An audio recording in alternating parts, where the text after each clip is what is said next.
এভাবেই দল বেঁধে নদীর পানিতে ভেসে বেড়াচ্ছে শত শত হাঁস। প্যাক প্যাক শব্দ করে খাবারের সন্ধানে চড়ে বেড়াচ্ছে এদিক ওদিক। হাঁসদের ডাকাডাকির শব্দে মুখর হয়ে ওঠে নদীর আশপাশ। এই চিত্র দিনাজপুরের বিরামপুর উপজেলার ছোট যমুনা নদীর। নদীতে পালে পালে হাঁসের চলাচল। এমনি এক হাঁসের খামার গড়ে তুলেছেন দিনাজপুরের বিরামপুর উপজেলার জহুরুল ইসলাম ফারুক নামে এক যুবক। জানা গেছে ফারুক ৩ বছর আগে ৭০০ হাঁস দিয়ে খামার শুরু করেন। এরপর আর পিছু ফিরে তাকাতে হয়নি তাকে। এখন পর্যন্ত বিক্রি করেছেন ৫,০০০-এরও বেশি। সারাদিন নদীর পানিতে খাদ্য খেতে পারে বলে হাঁসের খাবারের পিছনে খুব বেশি খরচ করতে হয় না। সন্ধ্যার পর শুধু ৫০ কেজি গম দিলেই হয়। বর্তমানে ক্যাম্বেল জাতের ১,০০০ হাঁস রয়েছে তার খামারে। হাঁসগুলো অল্প দিনের মধ্যেই ডিম দিবে বলে আশা এই খামারের।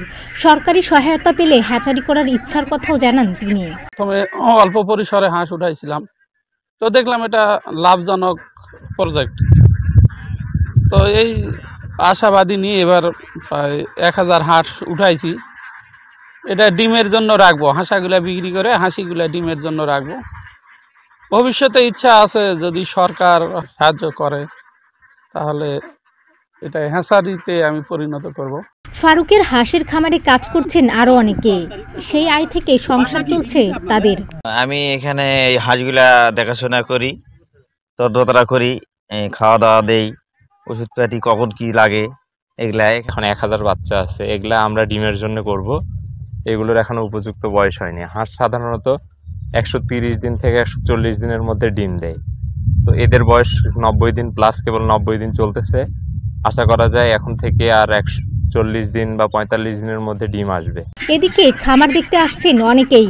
এমন হাঁসের খামার করার ইচ্ছার কথাও জানিয়েছেন কেউ কেউ। আমি এর আগে আসছিলাম, আবার এদিকে যখনই এদিকে আসি তো আমি এগুলো দেখি, আমাকেও ভালো লাগে। তো আমারও এরকম একটা স্বপ্ন ছিল যেন আমিও এরকম করতে পারি।